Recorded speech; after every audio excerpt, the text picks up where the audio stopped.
Namaste everyone. Welcome to the seminar series of Indic Studies Toronto. Welcome to Ashish ji and we are very thankful for him for presenting this. Ashish ji is a very famous author and he has released 4 books. Out of those 2 books, he has concentrated on the women in Kashmir in the historical past. And today he's going to talk on that topic. So Ashish ji, please take over and you can start. Thank you so much, sir, and thank you for giving me this platform. I have been on this platform in the past as a participant.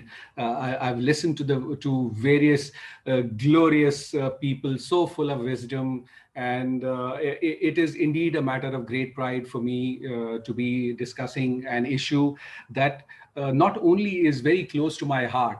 Not only is it important for India because India stands for women. Indian culture, Indian heritage is enshrined in the glory, in the power of women. But this is something that the entire world is battling to restore the glory of women. However, I am of the opinion that ultimately it will be India that will lead the way. And more specifically, when we talk about the role of women in our society, taking forward from what Dr. Paranjpe had last time said, the role of women in the Vedic society, I'd rather, bring it to a perspective and highlight the role of Kashmir. And in my discussion, when I'm referring to Kashmir, I'm referring to undivided Kashmir. And the role of women of Kashmir for the entire world. Today, we know of Kashmir more as a strife-torn zone, as a conflict zone, as a zone that has created a new community which are known as refugees in our own country. But the matter of fact is that Kashmir was at one point of time, it was the beacon of wisdom, it was the beacon of knowledge, it was the beacon of Sanatan Dharma, it was the beacon of Hinduism for the whole world. And women played the most important role in establishing Kashmir as a society that was wise, as a society that taught Sanatan Dharma, as a society that created so many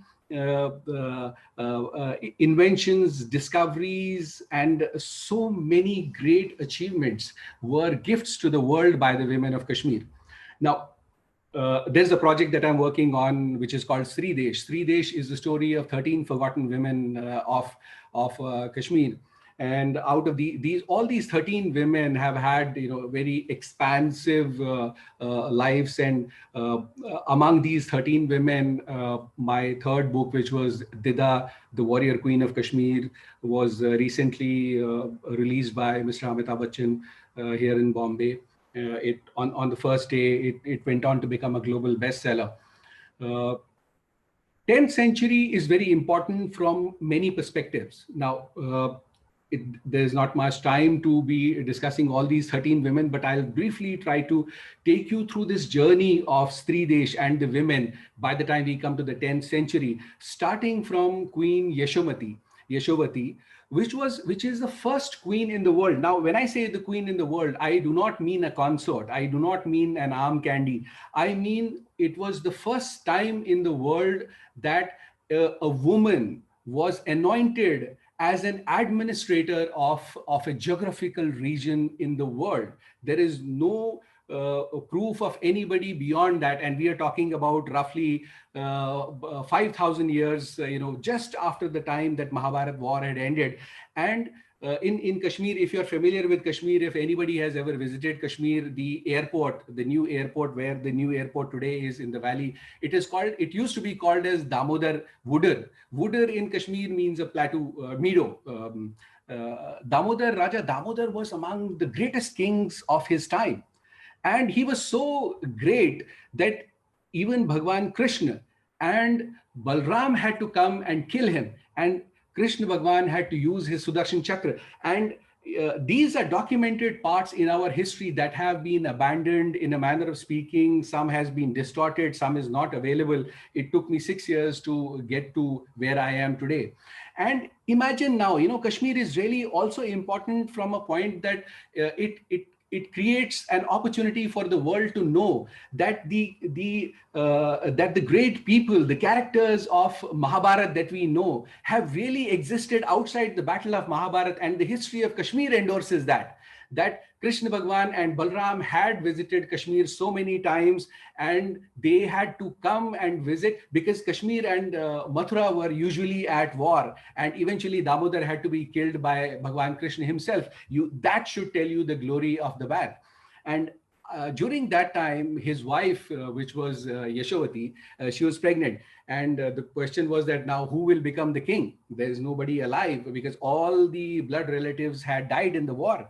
So Bhagwan Krishna said that this is the land of Sati, this is the land of ultimate power, this is the land of Bhagavati. Who else but a woman should be the administrator of this land? This is Sri Desh, and therefore I anoint Yashovati as the queen. And that is the first time in the world that a woman descended on the throne as an administrator with acceptance of the court and the ministers. And that began the journey of these great women in India. And then there was Ishan Devi. Now, you will find it surprising. I have been a business leader for 26 years. I've been part of global conglomerates like Hinduja Group, the IndusInd Bank, and I always told the world that banking came from the West. No. Can you believe it? A Kashmiri woman was the person who introduced the concept of cooperative banking to the world. It was Ishan Devi. We have always been told that democracy, the federal system, the parliamentary form of governments came from West. No, that is incorrect. It was Ishan Devi who created the first democratic system in the world. And in Kashmir, she created a cabinet which had 7 sectorial experts. They had an expert for agriculture, for commerce, for warfare, for armies, etc., etc. The cabinet was headed by the Queen. So the cabinet would take important decisions with respect to their fields. It would be validated by the Queen and the King. The King used to be a de jure, the way it is today in India. The president is a nominal head. So the King would either say yes or no, and mostly the King would never go against the cabinet. That was the custom that was set by the women of India, the women of Kashmir. Even, I come from a generation that was born in the 70s, and back in the valley, back in Kashmir, we would buy most of our commodities from what is called as ration shops, ration ki dukan. I still have fond memories of it used to be a monthly affair to go to these ration shops. Now, history has always taught us that ration shops and the concept of public distribution of food grains was established by the British armies, because they were always at the war and stuff like that, and they needed rationing, and therefore, no. It was the women of Kashmir who started the public distribution of food grains about 2,700 years ago. That time there was no British, there was nothing at all in this whole world. We taught the world how distribution of food grains is important. The reason why we were able to do that, because Kashmir people who understand geographical and topography of Kashmir is very prone to flooding even in the past. And whenever there is a flood, it is followed by a famine, and soil, it spoils the soil, and therefore they had long intervals of famines in the valley. And that gave birth to the first ration, chain that was set up across the valley. And the Queen felt there was this particular incident where Kalhan, who is a benchmark in the world history, the way Kalhan has documented history of Kashmir in his book called Raj Tarangni, it is a gold standard in the whole world, which has never received its due. I think it is the time for world to recognize that one of the greatest documentations of history has happened out of Kashmir. And Kalhan says that so many people died. There were thousands and thousands of dead bodies. You could not walk in Kashmir without stepping over dead bodies. The situation was so grim that if father was able to get hands on some food, he would hide it from his son. And if son would find some food, he would hide it from his father. That was the stage, and thousands and millions of people had died in the valley. And that's where the Queen opened the gates of her food grains. And then she realized that was not the wise way to do it. And therefore she set up these shops across. then, the first paid army in the world does India today stand anywhere in when we say concepts of military? Worldwide, it is always believed that it was the British forces or the Westerns or the Europeans who set certain benchmarks in combat. Now, that is entirely incorrect. World's first paid army was created by a Kashmiri woman. An Indian woman has the credit of starting world's first paid army. Sugandha Devi, she started world's first paid army. And, you would realize that during earlier times, the concept of army was essentially the palace guards and maybe a handful more just to protect the fort. Nobody could afford, keeping armies at bay. There's no concept, which is why during expeditions, king would summon people to join him in his expeditions, and which is why world saw a culture of loot by the army, a culture of loot, plunder, murders, rape, inhuman activities done by soldiers. And it was an Indian woman who realized that that was not the wise way. These soldiers, if you expect loyalty from them, you have to take care of them. World's first commando force today, if I ask you about a commando force, is an epitome. It is the beacon of dominance in combat. We have always been told that combat came to us from the Westerns, and the first commando force perhaps came from the Western forces. We think of maybe a Mossad, we think of Japan's G9, we think of Indian Black Cats perhaps, or these paratroopers. Can you believe it? The first official commando force in the world was created by a woman.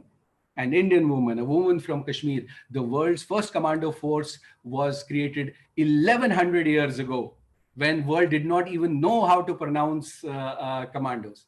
And those were the concepts that were borrowed by other societies. That is where the concepts like samurais eventually were born, and those were the concepts that were led by Indian women. So, in this context, when we come to the 10th century is very exciting from the world point of view also. If you see, India enjoyed great prowess around the 10th century. It was known as Sone ki Chidiya around the 10th century. There was so much of prosperity across India. But India was an exception during that time, because Central Asia, if you see, was on a boil. Middle East was fighting the European nations. The Crusades were on. War for Jerusalem was happening. So Central Asia was on boil. Why was India an exception? India was an exception because for 44 years, there was a woman who guarded the undivided India. 44 years, so that our rulers, our kings, so many Rajwadas enjoyed the status of being known as Sone ki Chidiya. And it was because of a security, because the patronage provided by an Indian woman who was guarding the borders for 44 years. And those 44 years is the time when nobody could ever invade India. There were many attempts that were made. As I said, Central Asia was on a boil. And during this 10th century, there is a woman who ascends on the screen, and her name was Dida. Dida, as I said earlier, I have also, my book on Dida's life was released early this year, which was released by Amit Ji himself. Now, Dida, who was Dida? Dida is, it's very important to understand that Dida was not a woman of Kashmir. Dida was the princess of Lohar dynasty. Now, most of us who do not understand, because that part of history has been distorted now, today's entire West Pakistan, Poonch, Rajouri, Punjab, Haryana, all this comprised of, after the breakup of Karkota dynasty, this is the Lohar kingdom. That was, in today's context, you can say the Jat rulers of now India were basically this Lohar dynasty, this great prosperous nation. You can imagine it had Punjab, Haryana, Poonch, Rajouri, West Pakistan, all the fertile lands, the food bowl of this part of the world, a very prosperous nation. And it was ruled by King Simharaj. Now, Simharaj incidentally was the son-in-law of King Bhim Shah. Now, very important to understand this from a historical perspective. Bhimsha was the last Hindu ruler, the last dynasty, the Shahi dynasty, that ruled Central Asia, especially Afghanistan area. His borders went up to Iran and Iraq on this side, and all of that, and touching Kashmir. So he knew that he was covered from Central Asia because Bhimsha himself was there. He was among the greatest rulers of that time, and he himself was there. He did not have an association with the kingdom of Kashmir on his right. And he thought that, those days friendships were forged by marriage. Marriage was an instrument of friendship, a very strong, undeniable friendship. So he had prayed for a daughter, and Lord gave him a beautiful daughter. They say Dida was so beautiful as a child. She was just like Tilotama. She had the beauty of a million gems and diamonds. But when the girl was born, the king himself set out to kill the girl, but he could not, and he got the girl back. And they abandoned this beautiful girl child. Both the king and the queen, they abandoned the daughter. This daughter was raised by a maid called Valaja. This Valaja was a maid servant who raised Dida as her own daughter. She gave her her own milk, and she raised her as a daughter till she was of the age of 25. And Dida, the warrior queen of Kashmir, or Dida from our conversations perspective, is the woman who became the longest serving queen in the world till that time. Can you believe it? Have we known this in the history, that the longest serving queen in the world was a woman from India, our daughter from a woman from Kashmir? Now, the million-dollar question: if she was so great, then why did her parents abandon her? She was abandoned because Dida was born disabled. She was affected by polio. She had a very deformed leg. One of her legs was completely deformed. And they thought at that time that she is the harbinger of bad omen. And therefore, the parents abandoned the daughter. And imagine this daughter who was abandoned by her parents becomes, on her own merit, becomes the longest serving queen in the world. She is the one who gifted the world the concept of commando force. She is the one who gifted to the world the concept of counterterrorism. And above all, she is the woman who who created an army that defeated the most dreaded warlord in the world during those days, Mahmud Ghazni. Not once, but twice he faced a humiliating defeat.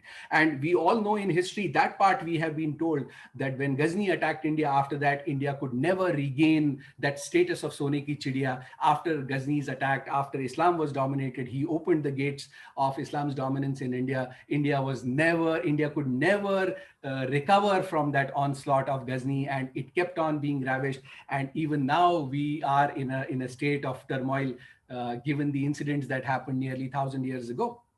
But till the time Dida was alive, have we been told in the history? Our history glorifies that, oh, Ghazni came and he destroyed us all, and Ghazni was so cruel that some of the greatest kings would flee the battlefield. But history never tells us. Our historians have been so spineless that they never told us that the same Mahmud Ghazni faced 2 humiliating defeats at the hands of a woman, an Indian woman, a Kashmiri woman who was disabled. The greatest warlord in the world was humiliated in battlefield by an army created by a disabled woman.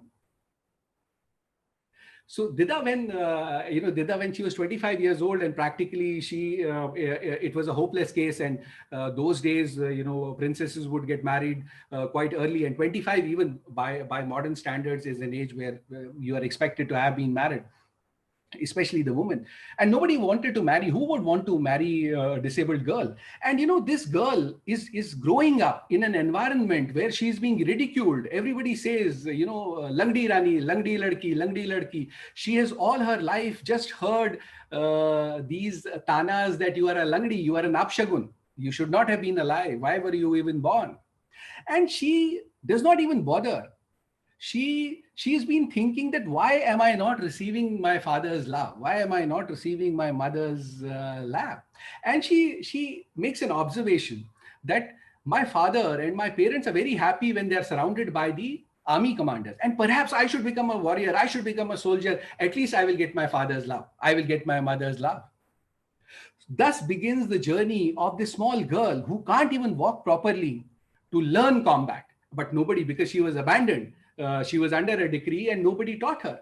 And she would visit the soldier quarters where soldiers would practice, and she would take a wooden stick and she would practice. She would ape them. She would fall. She would get bruised. But she kept on doing that till the time she becomes such a great warrior that shook shockwaves across the kingdom when she defeated the military commander of Lohar army. His name was Vikram Sen. Most of us who would have seen a film called Bahubali, most of us would have seen Bahubali. So there is a character in Bahubali called Katappa. Now, if we take that as a reference, you can imagine Vikram Sen was the guy who would train people like Katappa. So imagine for a girl who has been abandoned, who has converted such tragedies in her life into opportunities to move forward, is one of the greatest management lessons for not just women of this country, not just women of the world, but even for all of us. Imagine everybody would have said, oh, I'm handicapped, I'm disabled, please help me.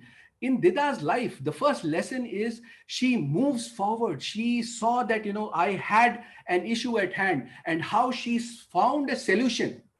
So in that, she found a solution that I have to become a warrior so that I can get respect. She never sought for a concession. She never sought for a reservation. She never sought for a sanctuary and protection. She created a warrior out of herself.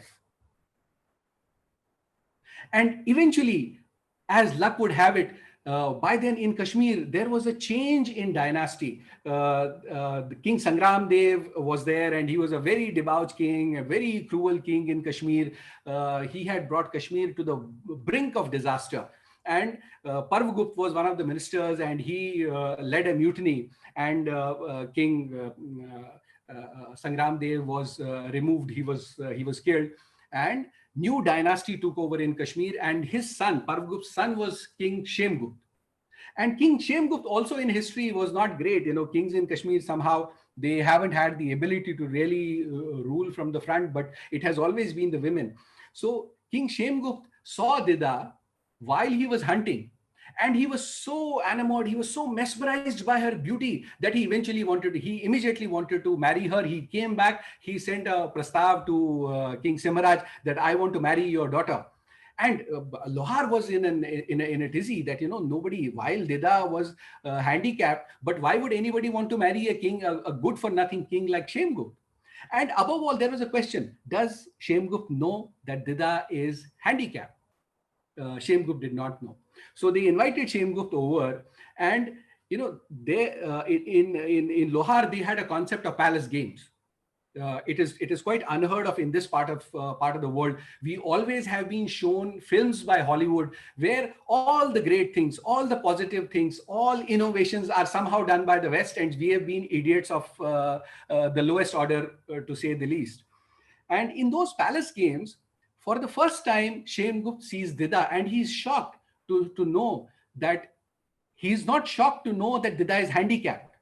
Do you know he is shocked because Dida, while she was handicapped, while she did not have a leg, she had a deformed leg, was participating in sprints.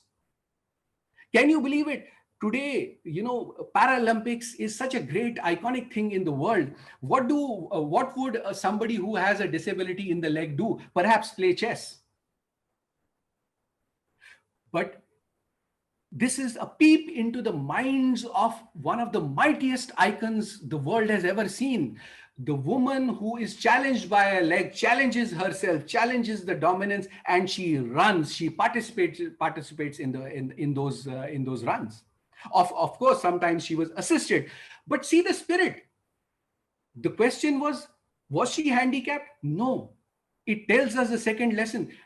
And the second achievement of Dida, that Dida is the first recorded para-athlete in the world history.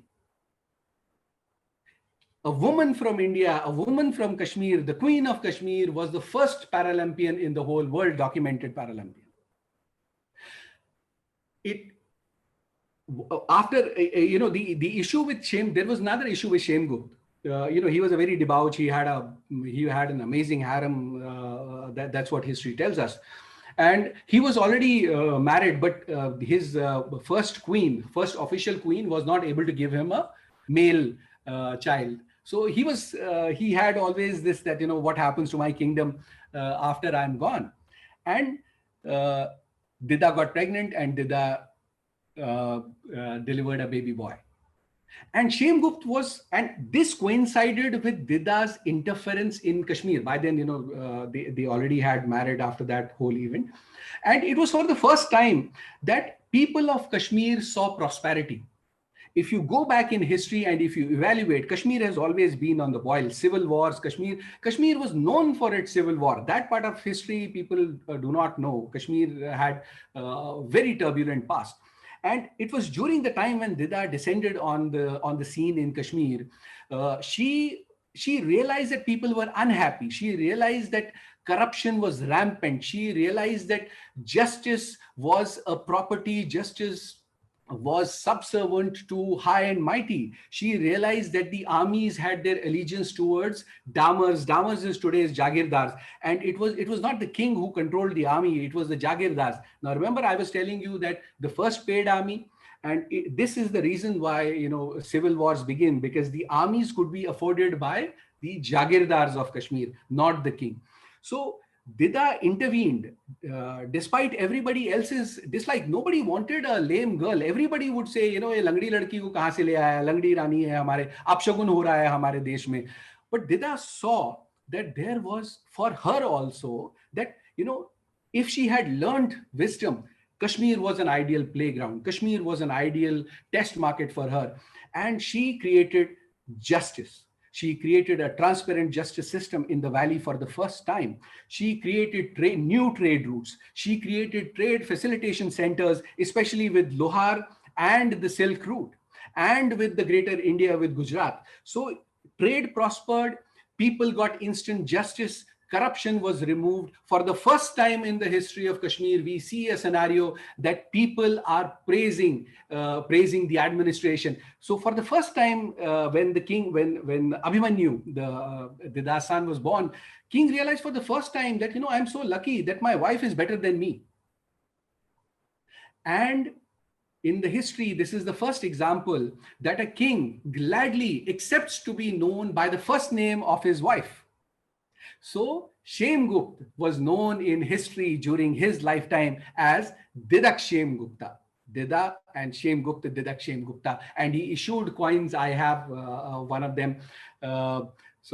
He issued a coin to commemorate that my wife is the greatest ruler. I am not. I'm not made to be a king. And he acknowledged that she was a great administrator.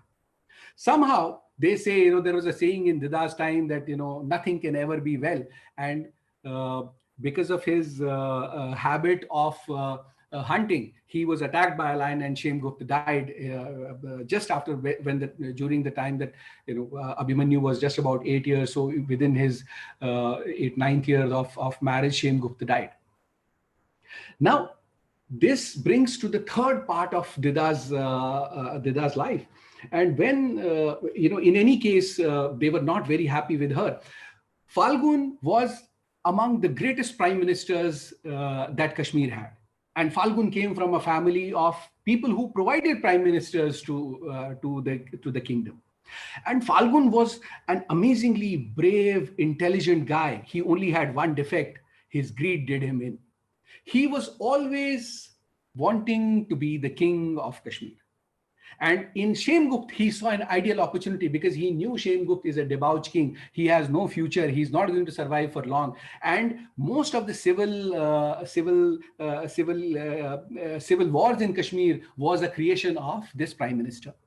And because of this, he was very sure that sooner or later he will become the king. When Shemgupt died, Falgun revolted, and Falgun did not allow Dida to come into the palace. And he said, now you are out. So Dida pleaded, because she was carrying the body of the king. She said, no, it's your king. What are you doing? So eventually, there were some people who were pro. There was a courtier called Narvahan who was very close to Dida. He was one of the best friends of Shemgupta. Now, Falgun relented on one condition. He said, our pratha is that you have to commit sati. Do you agree? Dida instantly said yes. Now, this is the third instant I'm telling you about the beauty, the genius of one of the greatest minds that the world has ever seen. She immediately said yes. She said, but I have two conditions. Falgun said, oh, you are willing to die. Any condition is okay. The first condition was that you will anoint my son, Abhimanyu, as the king. Falgun said yes. Second condition was an amazing master stroke.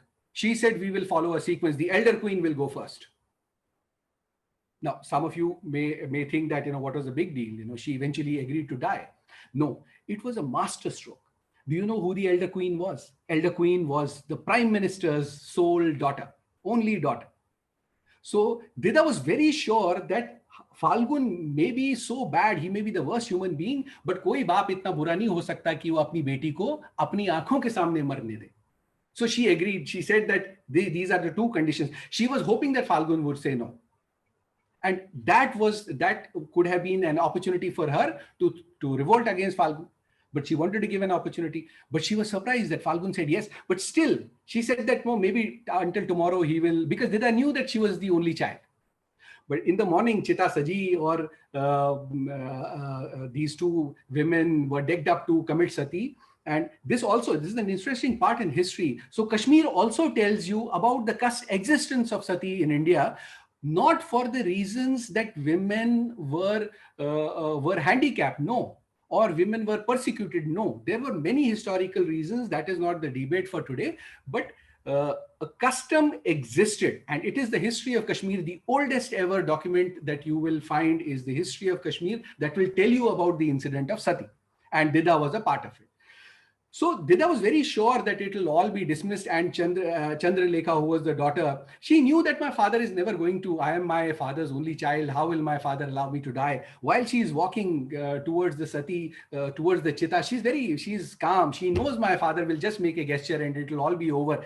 At the precipice of the ramp where she has to jump, she looks at the father, that what happened? You're not stopping. And imagine Falgun was contemplating, what do I do? Throne or daughter? Throne or daughter? Kingdom or daughter? And Falgun had made his choice. He closed his eyes, he turned away. Daughter was so heartbroken that she jumped into the sati, into the chitta, into the funeral pyre of King Shembu. And when Dida saw that, she was aghast, she was shocked that how can a man kill his own daughter for the sake of a kingdom? There was a daughter who had fought the whole world for protection of her son, and here is a man who has thrown his daughter to a funeral pyre just because he's so blinded by greed. And Dida said, no way, I'm not going to do this. If you did not save your own daughter, what is the guarantee that after I am dead, you will save my son? You will not kill my son. Imagine, there is a saying, दिमाग सबके पास में होता है, पर दिमाग वो होता है जो वक्त पे काम आए. See the genius of the mind of one of the greatest human beings in the world, how quick she was on her feet and how strategic was her thinking. This is a lesson for people of today, that how to convert adversities into opportunities. Are we able to do that? This is a management lesson. Dida was one of the greatest management gurus for the whole world. Her whole life is a lesson for everybody. Now, after that, Dida, when Dida again then descended on the throne, all the courtiers and the army commanders who had seen Dida work, you see the lesson that Dida worked for the people. And there were so many times in Dida's life when she was on the crossroads. She faced so many rebellions, she faced so many mutinies, but it was the people of Kashmir that kept Dida on the throne, because she had worked for the people. There is no other example of any ruler anywhere in the world who has been so popular among the masses because she worked for the masses. She eradicated poverty from Kashmir. She made Kashmir into an honest society. She made Kashmir into a prosperous society. She brought Kashmir back from the brink of disaster. And that also gave her an idea that, I can't be dependent on just very few people who will save me. And that is how the concept of world's first commando force was born. It was called Ek Angi. Ek Angi. People who believe that their weapon is one with their body and soul. And when your weapon, your body and your soul are perfectly aligned, you become the ultimate were. There were just 500 of them among 5,000 people who had enrolled. They were taken care of. They were given gold. They were given jewelry. They were given money. They were paid well. And their only job was to die. In case they have to die, without a second thought, they will protect, kill the enemy, worst die saving the queen and her family and the kingdom. This setting up of a commando force, there is another incident connected with, as I told you, her father was son-in-law, and therefore that was the grandparents from the Shahi kingdom, which ruled out of Kabul. When King Bhimsha died, Dida was there, and it was the fourth day when Wushmagir, who was from the Ghazni and that background, he thought that this was the best opportunity for me to attack India. We are talking about 1100 years ago, my friends. Stage was set for the conquer of India. If we think that we had a tough time in 200 years under Britishers, we would have seen the worst time. We would not have been, Hinduism would not have been alive had Dida not been there. 38,200 soldiers, I'm repeating, 38,200 mercenaries trained to kill and vanquish India had set the stage, and they attacked Kabul in the dead of the night because they had to go through Kabul. They were stopped by 500 people, led by a lame woman. A parley failed and the battle ensued. The Battle of Kabul is the greatest battle that has ever been fought in the whole world, which has no mention in most of the histories. I found the mention in Iraqi history, in Iranian history. They say Dida was among the greatest women in the whole world. We don't even know who Dida is. Now, when I say that it was the fastest battle in the world. Can you believe sometimes, when I came to know, when I was studying that, I thought that it would have taken a year or 6 months at least. No. Do you know 500 people defeated 32,800 mercenaries, all set to vanquish India in just 44 minutes? 44 minutes. That was the birth of guerrilla warfare. Dida's fourth achievement. She is the woman who has gifted the world the greatest military strategy ever, something that you can never defeat. We have seen guerrilla warfare in Afghanistan, in Syria. We have seen Chhatrapati Maharaj using it. We have seen so many people. We see this in Kashmir every day. So little people can defeat so many people. A woman from India, a Kashmiri woman, the Queen of Kashmir, created world's greatest undefeatable war strategy called guerrilla warfare. And that told her that I need counterintelligence. It can't be every time that we have to fight a war. We need to find prevention. And she created counterintelligence mechanism. She had infiltrated armies across Central Asia, which is why 2 years before Dida died, she knew the turmoil in Ghazni. She knew the younger son would be thrown out of the palace. She knew that the younger son was more ambitious, was more capable, and she knew that the younger son would need an army, but to feed an army, he needs money, and money was only available in India. And she knew Ghazni, which was the younger son, Sultan Mahmud Ghazni, will one day sooner or later attack India, and he has to go through Kashmir. And by the time Ghazni even thought of attacking, the mountain guards, Kashmir is protected by so many mountain passes. That is a protection also, and those are gateways also. If you don't defend them well, you had it all. So she created mountain forces for eventualities like this, and that paid off. Imagine, today, Hinduism or Vedic Dharma is still alive in India because of that one woman the woman from Kashmir who guarded India relentlessly for 44 years, who was a disabled woman, जिसके जन्म पे सारी दुनिया ने कहा था अपंग लड़की, मनहूस लड़की.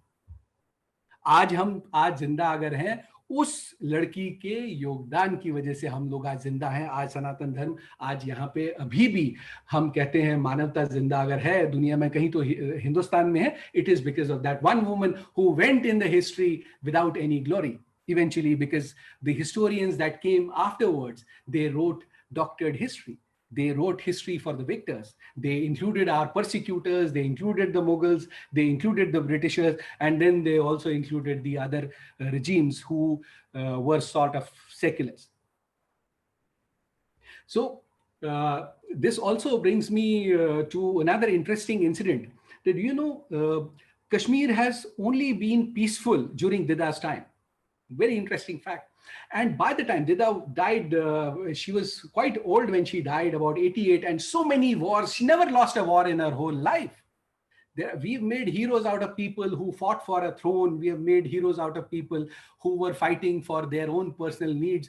There is a woman who sacrificed her whole life so that India could enjoy the status of being Sone ki Chidiya, so that the kingdom of Kashmir could remain intact, so that India was always guarded.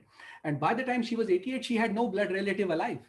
Her son had died. And it's so dramatic that the very son that she fought to protect all her life, when he got married, he threw Dida out of the palace. And Dida renounced the world. There was a period in her life when she renounced the world, she became a monk. And that was a time of one of the greatest minds in the whole world, Abhinav Gupta, the guy who gifted the world the concept of Shaivism.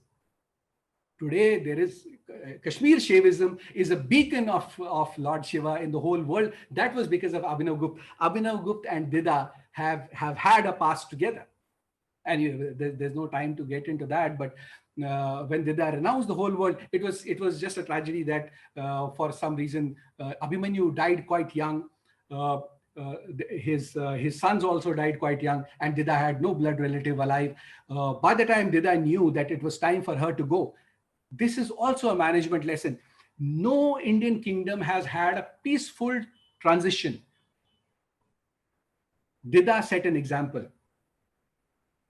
The only relatives that she had were her nephews, and she called her nephews, 5 of them. They were put to various tests. They were all found fit and fine, fit to rule. But there was one test that Dida wanted to put them to. So what did Dida do? She got a heap of apples. And she told them, whoever will bring me maximum apples at one go, I will make him the king. Now imagine, who but a disabled woman understands the power does not lie in the muscles but in the brain? She wanted to know who's the guy with the brain. There was one boy among those 5 people who thought that perhaps everybody else was more muscular than him, but he was very smart. So what he did, to cut the long story short, he made all of them fight among each other. While they got busy fighting, he took the apples and he went to Dida. He said, "Ma, कम है लेकिन मैं ही तो सबसे पहले लेके आया हूं." And that is how Dida anointed the new king of Kashmir. That was Sangram Dev. It was Sangram Dev and his wife who eventually fought Ghazni. And it was Sangram Dev's wife who was actually the battle commander during who was controlling the armies, the strategies that Dida had set in motion, who was handling. And Kashmir has had this tradition. There is an example I'll give you. There were commanders like Silla, there were commanders like Chudda. Kashmir, for some reason, has produced the maximum number of military commanders. Do we know that?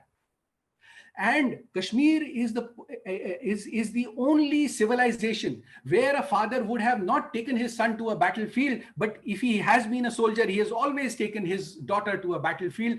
Chudda and Silla, they were ideal examples of people who were not born in the royal families, but they had grooming as soldiers. They enrolled into the army during the same time period. And they worked through the ranks to become the military commanders of Kashmir. And there is an incident when Silla, when Harshdev attacked, the king ran away, and she fought for 24 hours. She innovated her battle strategy, and she won a war that was thought impossible by the king who had fled. They say for next 200 years, the valley would regale in the songs depicting the valor of these girls. So, there are many such, beautiful women that were born in India, in Kashmir, who gifted so much to the whole world, right from world's first cooperative bank, world's first waterway system in the valley that provided water to the downtown Kashmir, which is Shahabuddinpura, now known as Shahabuddinpura. Up till 1956, the fresh water into the downtown came from Lachma Kul that was made by a Kashmiri woman. World's first cooperative bank, world's first parliamentary form of governance. And there was an interesting, kissa about the king of Kashmir. He was Avanti Varman. He was when Avanti Varman died. He died in conflict near Lar. He received an arrow in his neck, and somehow it was a freak incident. The queen was. That would have been the end of the kingdom, because usually that is what happens when the king dies. There is a disarray and the king has not appointed any succession. The problem with kings is that nobody wants to renounce kingdom. So Avanti Varman, when he died, he died in the battlefield with a freak arrow. The queen, for 2 days, she was away. She was 2 days journey away from Srinagar, the capital of Kashmir. And for 2 days, she kept the king alive. Do you know how? She tied him with the ropes. And while they were passing through, and she would make his arms move as if to create. She created an illusion that the king is alive and he is waving to the people who are coming to pay his respects. And it took her 2 days. She created that impression that the king was alive. She took over control of Kashmir, and then she announced that the king was dead. That is the might and the power and the glory of some of the greatest living people in the whole world, who were women of India, and most of them were women of Kashmir. And Dida is very special, because there is no example in the whole world of a daughter who was born and abandoned by her parents because she was born disabled and thought of a harbinger of bad omen, who rose on her own merit, who rose to become the glorious women in the whole world, who gifted this world some of the greatest assets, of which today are known as assets of male dominance in the whole world: the guerrilla warfare, the commando force, and the iconic battles at Kabul, and the iconic battles with Mahmud Ghazni, the iconic battles within Kashmir. A single woman जिसने अपने प्रताप से, अपनी मेहनत से दुनिया के महानतम योद्धाओं को, महानतम राजाओं को अपने कदमों में झुकाया. That was, my friends, the story of a woman who was born in the 10th century, an iconic time in the whole world, because the entire world was on a boil. And there is this woman who rises through the clutter and shines above everybody else. But what did the historians do? They said, why is she so brave? Why is she so powerful? She must be a witch. So in the story of Dida tells us the first woman in the world to be known as a witch queen was this girl who saved us for 44 years. Otherwise, we would have died 11,000 years ago. My friends, you and I would not have been having this discussion today. Thank you so much. And I'll be more than happy to answer any questions. I think, I can go on. There's so much to talk about Dida, especially her life of 88 years. Over to you, sir. And I'll be very happy to answer any questions.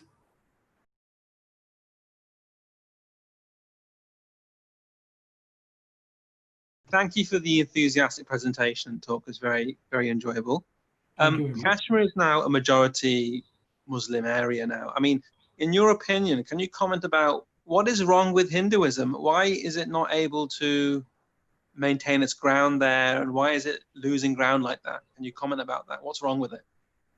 Well, I would agree that something must have gone wrong. So what has gone wrong? I mean, this is a very long discussion. My first book was specifically written for this purpose. Refugee Camp was specifically written because so many people ask me this question that why has Hinduism suffered in the valley? Now, first, Hinduism suffered in the valley because it has been a period of about 800 years of persecution.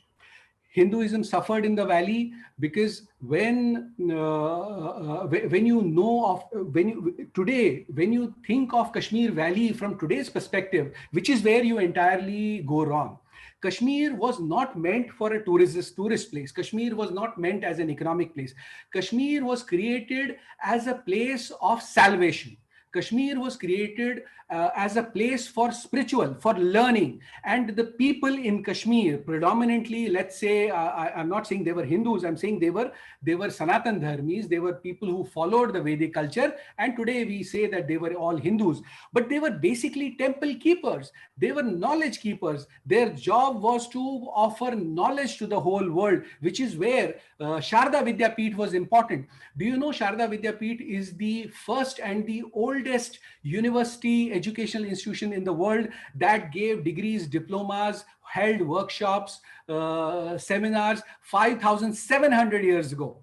In the whole world, there is no other example, and it is documented. So when turmoil happened in the valley, why did that turmoil happen? That turmoil happened courtesy when the wars for Jerusalem were happening, when Muslims were fighting Christians for Jerusalem, and when the Central Asian forces, which was largely the Persian armies and all, when they would get defeated, they would need money, they would need forces, they would need support, they would come back, fall back into the Central Asia, and which is where they began a journey of 800 years of slowly massacring Hindus there. So it was basically temple keepers, it was basically a community of teachers who were up against marauders. They were killers. They came, they slowly occupied certain kingdoms. Kota Rani was the last Hindu queen of the valley who unfortunately had to go through 3 painful marriages, and eventually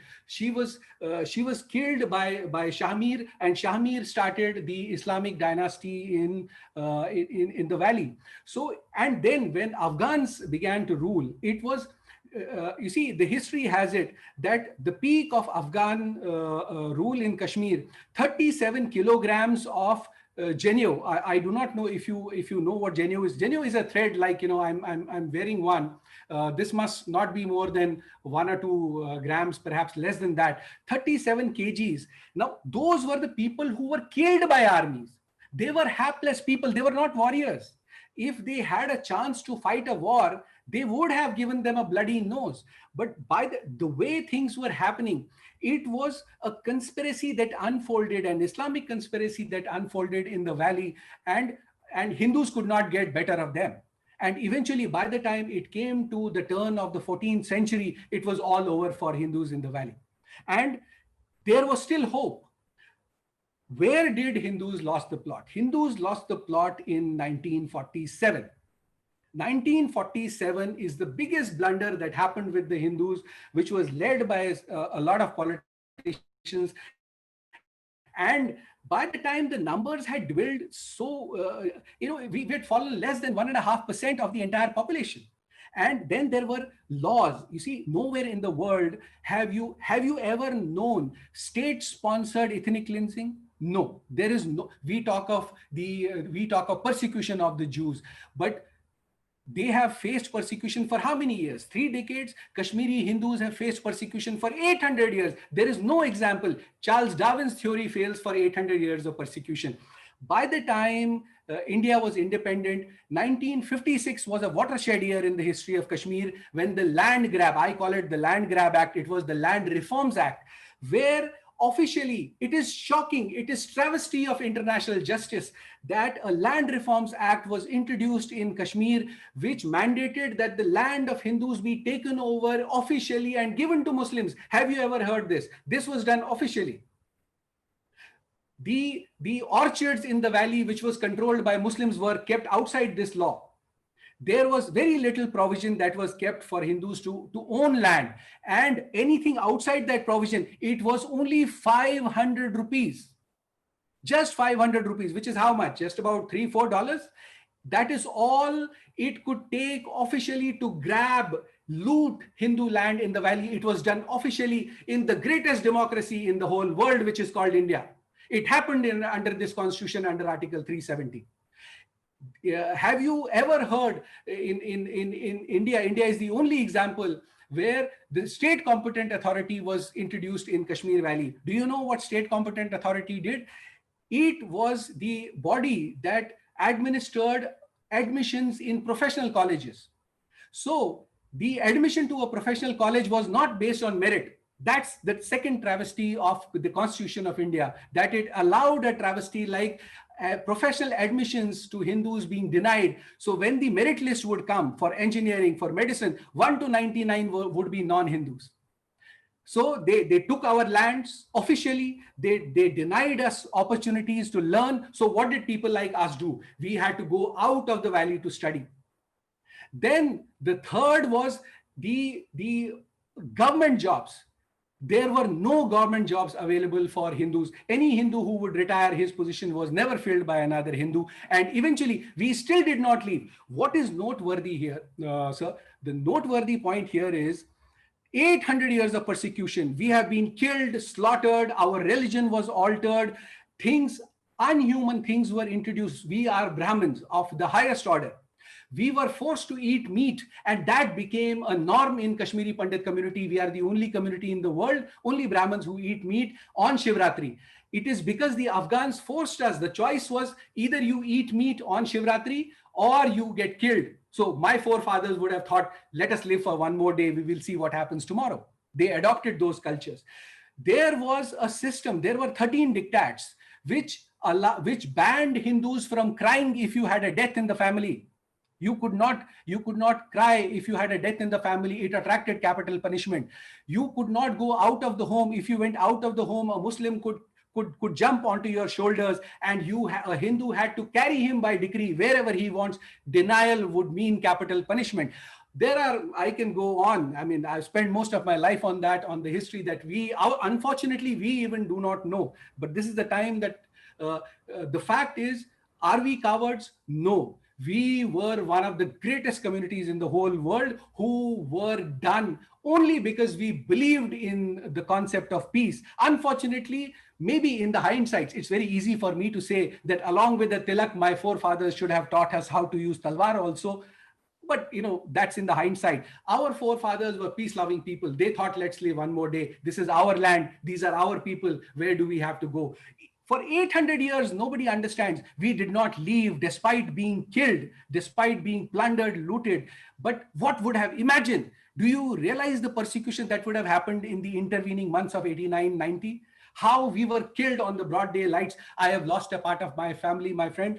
My aunt's family, 12 members were shot dead in broad daylight by the same people who had told them not to leave. We will protect you. For 2 days.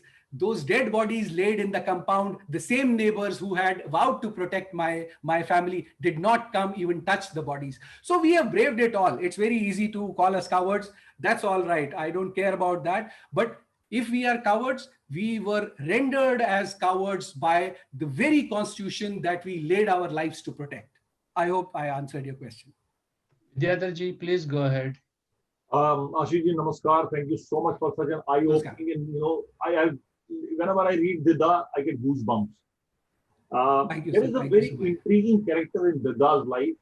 I believe his name was Tunga. He was from Punch. Tunga, yes, Tunga. So, Tunga was a very intriguing character because he was, probably Didda was 50-year-old when she met Tunga.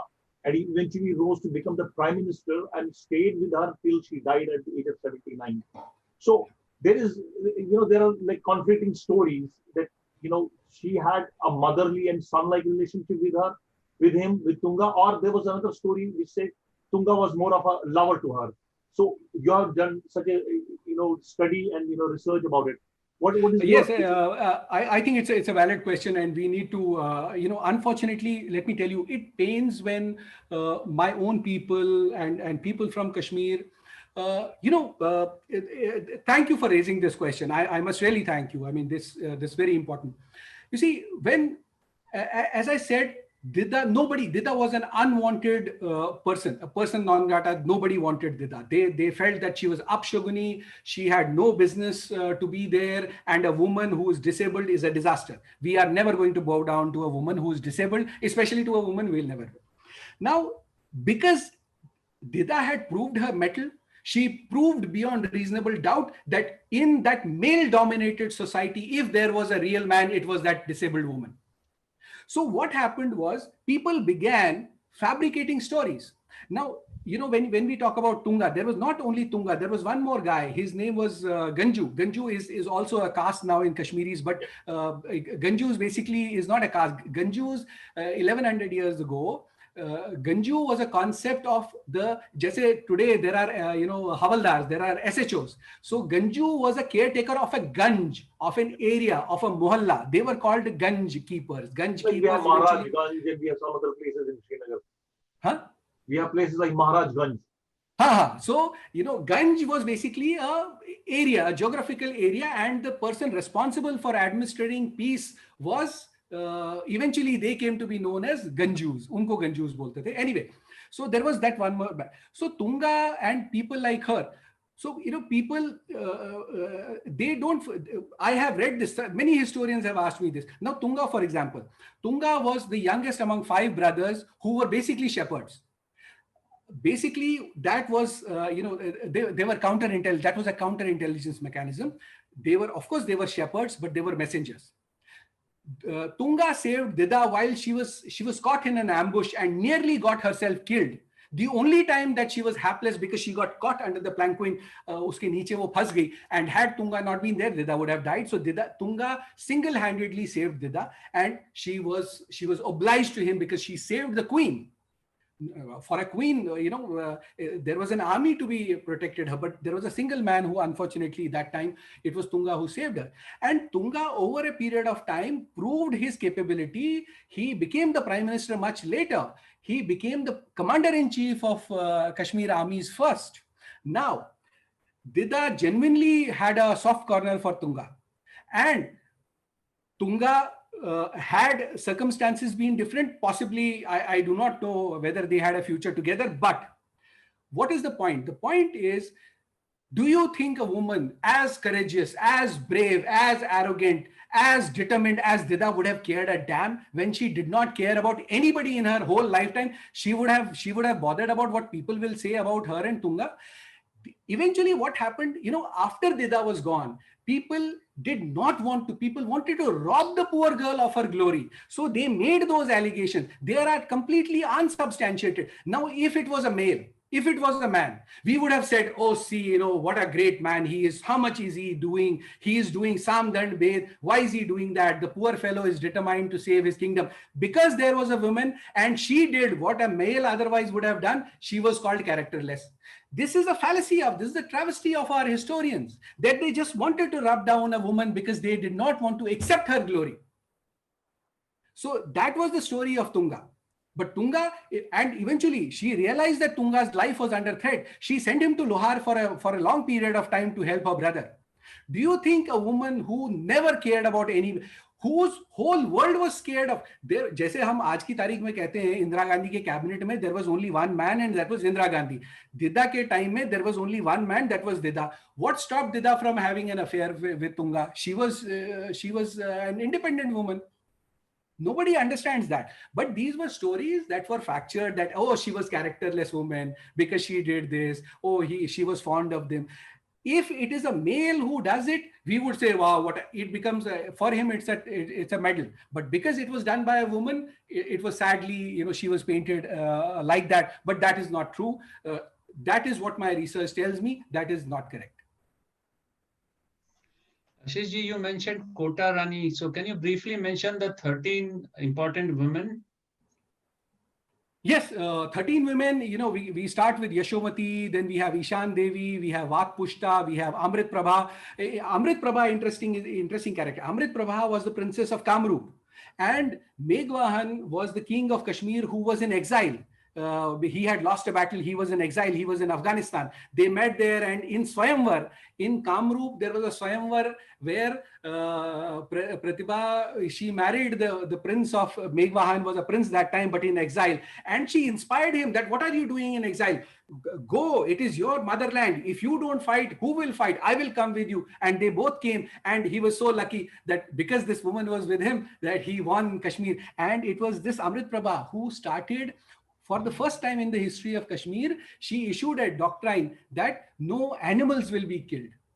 So that is the only time in the history of Kashmir that animal slaughter was banned. Then we have Sugandha Devi, जो बारामूला, अगर आप श्रीनगर से बारामूला जाते हैं, पटन के पास में there is एक अब तो depleted खंडर है. People do not realize that was a biggest center for Shaivism. वहाँ पे शिव जी का, मैं जब छोटा था, I studied all over Kashmir. So there is a statue there is a Shivling which is, I think, roughly about 10-11 feet. I mean, even a man of my width in the arms cannot hold that Shivling together. It is a great center. Today that is also being Islamized. When I was shooting for Sri Desh, I saw there is a mazar that has suddenly come up there. Then you have commanders like Chudda, Silla. Then you have Suryamati. Suryamati was a woman who created the first time Kashmir Valley में tax reforms. Why? उसके पति को पान खाने की बहुत बड़ी आदत थी. It's so funny that how funny male kings in Kashmir were. This fellow is so fond of eating pan that he had to pawn his royal mukut. The king had to pawn his royal mukut because he could not pay the damn debt. And ultimately the queen said, fine, enough, you had your time, now I will administer. She restructured the entire tax regime and she got the mukut back for the king. Then we have Kalhanika, then we have Kota, of course, is there. Then Lachama is there. Lachama was the Shahabuddin ki wo biwi thi. Sadly, Lachama, Shahabuddin pura jo bana, jo downtown Kashmir ka hai. By then, what had happened in Kashmir was Muslims, it was very clear that Hindus could not live alongside Muslims. So, which is why Habba Kadal and all, they became new settlement areas of Hindus, and downtown became Muslim dominated, which is where Hamdan Mosque became, which was the biggest center of Kali worship. That the first mosque in Kashmir is built atop a Kali Mandir. So anyway, those are different discussions. But she unfortunately, and it was a love marriage. They both were madly in love with this Lachma and Shahabuddin. But Lachma could not give him a son. Eventually, Shahabuddin remarried, and poor lady, and she was the princess of Sindh. And when he married again, she never expected that he will cheat her like this, or not actually cheat. He was a king. He was burdened by the kingdom. After him, who? So he married again, and she left. She went back to Sindh, never to come back again. Vidyadhar has a question for you. Yes, sir. There is Didda created, Didda Matha, and then she created temples. Yes, Didda Matha. Where was Didmar was a place in Srinagar? Yes. You're so right. Absolutely. I'm so happy to be talking to you. Those were the places that were created by Didda. आप अगर गांधरबल से अगर आप जाओगे नहीं वो तो उधर है, लेकिन अगर आप राइट में जाओगे, if you go towards Sonamarg from Ganderbal से, जो रास्ता सोनमर्ग को जाता है, इवेंचुअली लेह लद्दाख को जाता है, वहां एक बीच में जगह आती है कंगन. कंगन से अगर आप लेफ्ट जाएंगे तो ये आता है आपका वांगत एरिया आता है, जो इट इज इंडियाज अंगोरवाद. कंगन, आपको पता है उसको कंगन क्यों कहते हैं? Valley. Sorry, it's a valley. नहीं, कंगन को कंगन क्यों कहते हैं? उस जगह को कंगन क्यों कहते हैं? क्योंकि दिद्दा ने वहां सोने की कंगन बंटवाए थे. उसके लिए उसको that's what I'm saying. There was nobody has ever administered a kingdom the way Didda has.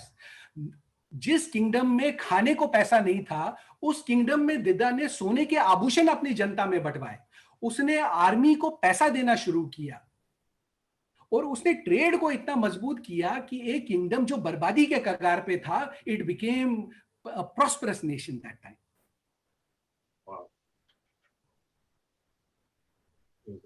So Didmar was in Srinagar, or was it near Kangan? No, it is. Kangan is separate. Kangan was because that event happened there, but ye Didmar or these are all alongside Jhelum. There was a temple also on his son's Abhimanyu's name. Yes, that is towards ये वो भीमशाह ने बनवाया था. जब अभिमन्यु पैदा, अभिमन्यु का नाम अभिमन्यु राजा भीमशाह ने रखा, और भीमशाह पहली बार अपनी बेटी से एक्चुअली में मिला था जब अभिमन्यु पैदा हुआ था. और भीमशाह ने जब देखा कि पूरे राज्य में, मतलब आप सोचिए, जहां की जो लोहार साम्राज्य था, among the most prosperous Nations in this part of the world, वहां पे दिद्दा को सिर्फ धिक्कार मिली. जिंदगी भर उसको किसी ने पूछा नहीं, लंगड़ी लंगड़ी के ताने उसको मिले, माँ बाप का प्यार नहीं उसको मिला। जब वो पहली बार पराए घर में आई, उसको कितना मान सम्मान मिला, दिदा की जय, दिदा की जय। तो जब उसने देखा पहली बार, उसकी आंखों में आंसू आ गए कि मेरी बेटी के साथ में मैंने क्या किया, and because of her own courage she has reach, she has found this own status. तो उसने वहां टेम्पल बनवाया, बमजू में उसने टेम्पल बनवाया, और ये अपने अभिमन्यु का नाम उसने अभिमन्यु रखा, किंग भीमशा ने। Thank you. Vinod Kaushik ji has a question. He says, can you throw more light on Begum Samru of Sardhana from 1750 to 1836? Yes. Samru Begum was a very important character in our society, and because she had vowed her allegiance that I will remain neutral, I will not support any pro-independence, pro-India Muhim, and she managed to rule that part of the region. But that was a very small region. But yes, factually, she also ruled for a very long time independently on her own, with due patronage from Britishers.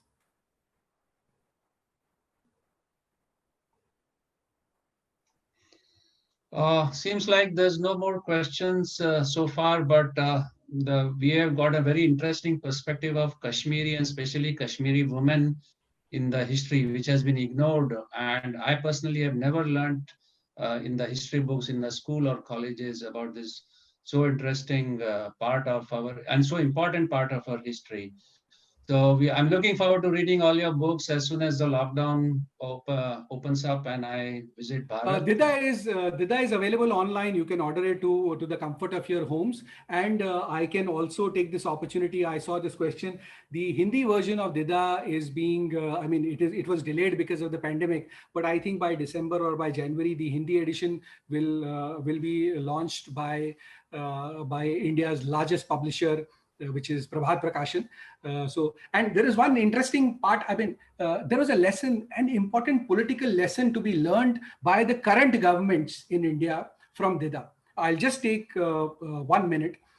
In the Battle of Kabul, as I said, it was the fastest battle in the world. We have been, हमने फिल्में बहुत देखते हैं, तो ये लड़ाई वो लड़ाई इतने सब हो गया. 44 मिनट में 500 लोगों ने करीब 33,000 लोगों को खत्म कर दिया. Vushmagir ran away. His commander-in-chief, Muhammad, he was caught. And when he was caught, he was brought to Dida. And he pleaded. He said, माँ मुझे माफ कर दो. I am so sorry. मैं दोबारा कभी इस तरफ नहीं आऊंगा. आप मुझे माफ कर दो. आप तो हिंदुस्तानी हैं. अहिंसा परमो धर्म, आपका धर्म है. मुझे माफ कर दो. उसने सब तरकीबें दिदा ने सुना और दिदा turned down. She said no. उसके Naravahana was there, the battle commander was there. She said, नहीं, I mean, what are you saying, Dida? वो माफी मांग रहा है, जाने दो उसको. She said, no. Are you crazy? Are you fools? How are you a military commander? Don't you realize this man is so determined? He's committed. He will keep attacking you. He will keep attacking you. And she had him crushed under the feet of her elephant. उसने उसको अपने हाथी के पांव तले कुचलवा दिया, military उनके commander in chief को. That sent shockwaves across Central Asia. वो 44 years के दिदा के reign में वो एक incident का भी बहुत बड़ी importance है. That sent shockwaves कि दिदा की तरफ, कश्मीर की तरफ, हिंदुस्तान की तरफ आंख उठा के मत देखना, एक पागल औरत वहां राज कर रही है, उसको भूल जाओ अभी. और दिदा के राज में किसी की हिम्मत नहीं हुई उन 44 इयर्स. जब आप सोने की चिड़िया हमारे बड़े बड़े दिग्गज राजा अयाशी करते थे हिंदुस्तान में, तब किसी को ये ख्याल आया कि वो अयाशी इसलिए कर रहे हैं क्योंकि एक लगड़ी लड़की बेचारी, she is so committed, she is protecting. It was all being done under the patronage of an Indian woman, of a woman from Kashmir. Ishita ji has a question for you. Yes, ma'am. Could you please throw light on Mehbooba Mufti? I mean, she's a more recent figure that is known. I'm sorry, I could not hear you clearly. Can you please throw light on Mehbooba Mufti? I mean, she's a more recent figure in Kashmiri history, so I would like to know more about her. I think it would be a dual travesty of history to give her any place in history. But what is and it'll be a political question, so we want to avoid No, that. I'm okay. I can answer that question if you permit me. I can answer. Is it okay if I answer? Yeah, it's okay. Please go ahead. Yeah. Okay. So what was the question? Are you wanting to know the importance of Mehbooba Mufti in the historical perspective of Kashmir? Yes, sir. Okay, Ishita ji, Mehbooba Mufti, you see, Kashmir has had many political travesties. Mehbooba Mufti epitomizes all the travesties put together. Have you ever heard in the world history an elected leader in a democracy making a statement that in Kashmir there is not enough oxygen to accommodate Kashmiri Hindus? That is your answer. We are dealing with a deranged, mentally deranged class of politicians. It is shameful to call them politicians. They are marauders. They are responsible. They have blood on their hands. They are not even fit to be called human beings. They should be ashamed of themselves. And it is a travesty of our own constitution. What do we say? This is our own constitution that gives them the protection to say things like that. Thanks, sir. Okay, Ashish ji, I think we have covered all the topics of it, and I'm sure you could go on about talking about the wonderful women of our glorious past, and hopefully we can have another session with you. I look forward. Looking forward to have another session for you. For the viewers, we are going to have another session next Saturday at the same time on Bhagavad Gita. So we are looking forward to having you all for that session. And thank you again, Ashish ji. Thank you so much. Namaskar. Thank you so much. Namaskar. Thank you so much. Thank you.